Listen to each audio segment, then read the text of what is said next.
Alright, it is Christmas Eve, so I thought I'd show you some handmade items that I bought for presents tomorrow and some that I made.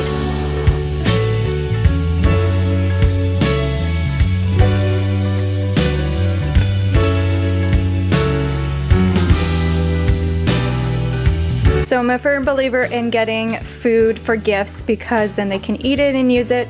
My mom is from Holland, so we go up to this Dutch store up in Coombs and get her a whole bunch of bulk candy, like triple salted stuff. So this is the first item I bought. It's a Van Island wood pin made on Vancouver Island. So just doing some representation here. So the other thing I got was for my mom, and probably give this one to my dad. From Sacred Bee Co. All the information is there, and they're from Union Bay. And I have put something like this size on a birthday cake, just kind of it's an alternative to try to do a locally sourced everythings. So this company is called Not by Hand. So they're guitar picks, and my family plays guitar, so I have my brother for Christmas. We do a Secret Santa because there's 5 siblings, so it's just easier to get one great gift than a million crappy gifts. So my brother plays guitar and my dad plays guitar, so 2 of them will go to my brother and then 1 of them will go to my dad. Alright, little mini soaps, and I'll just show you in relation to the guitar pick. So they're non-committal soaps basically. I wanted to try out the charcoal and clay, so that's why I got 2 of those, and the rosemary and oat, I'm not too sure why I got 2 of those, but it is a non-committal soap, so if they don't like it, they don't have a huge whole bar of soap hanging around, and then it gives you an opportunity to try different types, because sometimes you really like the smell but it doesn't really mesh with you. So these are great non-committal soaps, and they're small enough to gift but to use, and then if you really like it you can buy the big bar. So we are on to handmade items, and this is one that I made for my mom. They're fingerless mitts, so they all go down to my arm, and yeah, they turned out really well. This is the first thing that I've knit besides socks, so I'm a big sock knitter, but I didn't know if I could actually do anything else, and this really conquered that fear. It's the same ribbing, it's the same stitch as the socks, so it's just figuring out how to do this. Is the thumb gusset and how to bind off. I've never done before. They're with 100% merino, so they're super nice. So these are going to be a gift for my mom. This was my first one that I made. It's a leather booklet.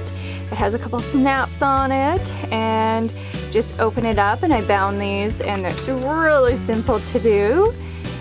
And I just sewed on here, and so I made just a little one for him, and that was kind of my first prototype to figure it all out. So for this one I still need to sew in the sides and put on the clasps and everything, and it's going to be a little bit different design. This is a bigger book, obviously. So with all the eco-friendly products that I make, I haven't loaded up my family yet just because I started this business. So I'm going to be gifting my mom a bunch of stuff. Reusable cutlery pouches, so her favorite color is pink, so they'll be for my mom and her husband.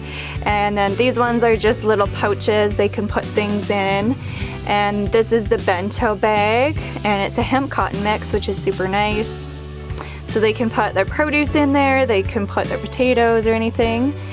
And oh, I thought I'd grab 2 of these. So these are the unscrubbed, so I grabbed 2 of them, so you can always throw one in the wash on the delicate cycle and then still have one. And then the cheesecloth produce bag, so you can put carrots and potatoes, really light potatoes. I wouldn't fill this to the max because it is cheesecloth, and this one you can fill right to the max. And then some half sizes because they do go to the farmer's market. And then I'm going to be gifting them one of the linen bread bags. So for my brother, I'm going to be giving him the green travel size cutlery one. You can use it for that or putting other artist pencils in. I'm going to be giving him the cheesecloth produce bag, giving him some reusable tea bags. He's living in the city, so I'm not too sure if he's going to be using these, but I thought I'd give them to him and see if he uses them. And then some more produce bags, and then also a linen bread bag. So I hope that gave you some ideas for a handmade Christmas or just handmade presents all year round. Making it yourself is always the best, but if you can't make it, then get somebody else to make it for you. Gaining skills to make new things. The leather journals that I just started to make, I just learned that just for these presents. So gaining those skills, it was very easy to make. So you're able to collect all these knowledge and skills, and if you can't make it for some reason, then you can buy it locally. So I hope you have a great rest of the year and on to the new year, which will have lots of different things coming up so we can keep gaining skills to be a handmade nation.